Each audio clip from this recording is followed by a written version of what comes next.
Lions club of Hyderabad Paradise ఆధ్వర్యంలో పేద మహిళలకు టైలరింగ్ లో శిక్షణ ఇచ్చే కార్యక్రమాన్ని చేపట్టారు. 100 మందికి కుట్టు మిషన్లు పంపిణీ చేశారు. ఈ కార్యక్రమంలో రాజ్యసభ సభ్యులు డాక్టర్ కె లక్ష్మణ్ పాల్గొన్నారు.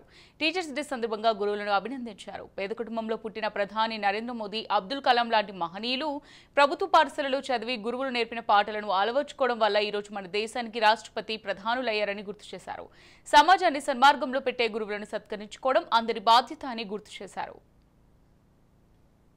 కోసము లయన్స్ క్లబ్ ద్వారా వారికి శిక్షణ ఇచ్చి ఉచితంగా కుట్టు మిషన్లు 107 మందికి పంపిణీ చేయడం ఇవాళ లయన్స్ క్లబ్ నిర్వాహకులను అభినందిస్తూ ఇవాళ ప్రత్యేకంగా పవిత్రమైనటువంటి ఉపాధ్యాయ దినోత్సవం, గురువు శిష్యుకు ఉన్నటువంటి అనుబంధాన్ని చాటి చెప్పేటువంటి డాక్టర్ సర్వేపల్లి రాధాకృష్ణ జయంతి పురస్కరించుకొని కేంద్ర ప్రభుత్వం ఉపాధ్యాయ దినోత్సవంగా పరిగణించడము, వారు భారతదేశం యొక్క మొదటి ఉపరాష్ట్రపతి, రెండవ రాష్ట్రపతి.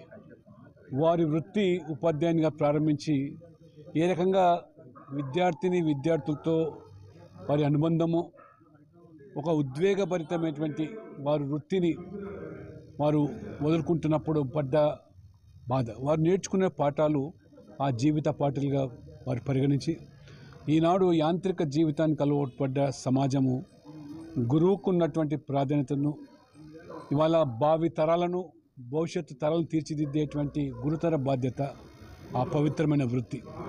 ఆ వృత్తిని ఇవాళ గౌరవిస్తూ మన ప్రాచీన ఆ సంస్కృతిని, సాంప్రదాయాన్ని, వారు కేవలం విద్యా బుద్ధులు మాత్రమే కాదు, సంస్కారాన్ని నేర్పేటువంటి గురుతుల్యులు.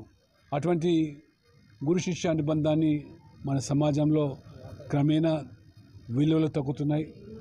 వారికి విలువలతో కూడుకున్న పాఠాలు నేర్పినటువంటి వారు మహనీయులు కాబట్టి వారిని వాళ్ళ ప్రత్యేకంగా గురువులను సన్మానించుకోవడం, సత్కరించుకోవడంగా ఇదొక బాధ్యతగా భావిస్తూ